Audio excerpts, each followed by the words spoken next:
নমস্কার বন্ধুরা, আজকে আমি বানাবো নিরামিষ বাঁধাকপি। তার জন্য কড়াইটা বসিয়ে দিয়েছি আর পাঁচফোড়ন দিয়ে দিয়েছি, তেজপাতা দিয়ে দিয়েছি, গরমও হয়ে গেছে। এখন আমি আলুটা, এই যে টুকরা করে আলুটা কেটে রেখেছিলাম বাঁধাকপি দেবো বলে, এখন দিয়ে দিচ্ছি।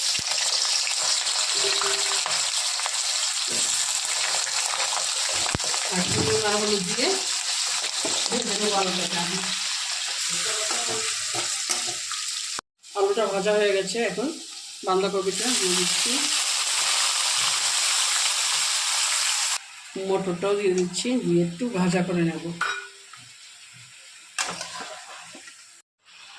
হলুদের গুঁড়া দিয়ে দিচ্ছি, একটু ভাজা করে নিয়েছি, মানে একটু মজিয়ে নিয়েছি। তারপরে 1 চামচ জিরা গুঁড়ো দিয়ে দিচ্ছি, আধা চামচ দিয়ে দিচ্ছি, আর লঙ্কার গুঁড়া 1 চামচ দিয়ে দিচ্ছি। দিয়ে এখন ভালো মতো মিশিয়ে মজিয়ে নেব। একটু চিনি দিয়ে দিচ্ছি, একটু মজিয়ে নেব, তারপর হয়ে যাবে।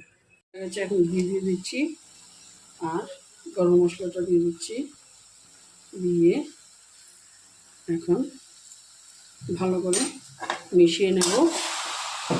মিশিয়ে কড়াইয়ের মধ্যে একটু সময় রেখে দেবো যাতে আরও টানা যাবে।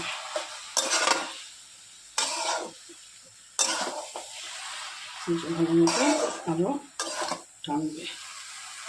গ্যাসটা এখন কিন্তু অফ করে দিয়েছি।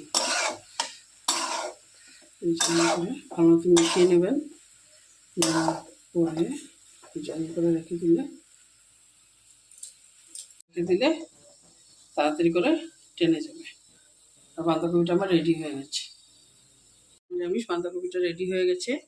ভালো লাগলে অবশ্যই বাড়িতে বানাবেন, কমেন্ট করবেন, লাইক করবেন, শেয়ার করবেন, সাবস্ক্রাইব করবেন। Thank you.